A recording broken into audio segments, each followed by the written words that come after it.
So the difference between a cybersecurity framework and a regulation is really whether you have to do it or not. A cybersecurity framework is typically something that's been provided by an organization to help companies or government organizations or anyone that wants to structure and implement the controls they need to for their cybersecurity risk program.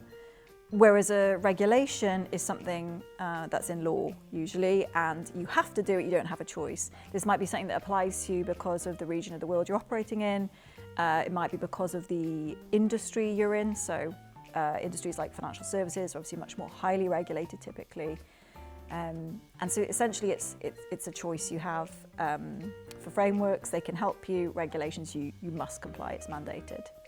When we look at frameworks and regulations, another interesting difference is how challenging or not it is to align those to your cybersecurity measurement program. Frameworks tend to have been created, as we discussed before, in order to align your security program with.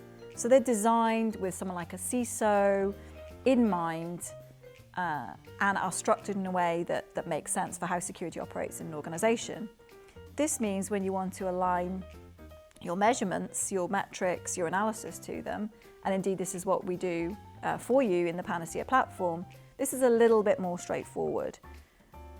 When you want to do the same for regulation, it becomes much more challenging. And this is because a regulation is not written in order for someone to structure nicely their security program. It's written to clearly define what they are expected to do in a legal setting. So regulations tend to be much longer text.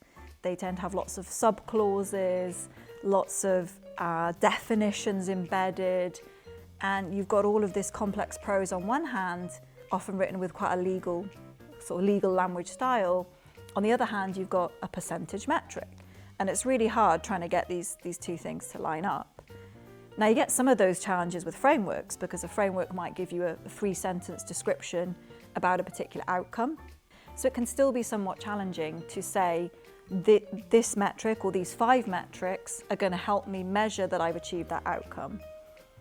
Some more granular frameworks like CIS controls framework can be sometimes a little easier to map to in that sense because they put this focus in on helping you measure. That's one of their kind of objectives, I suppose. So the language is often cleaner and shorter. And that's not to say one or the other is better, they just have different focuses in mind.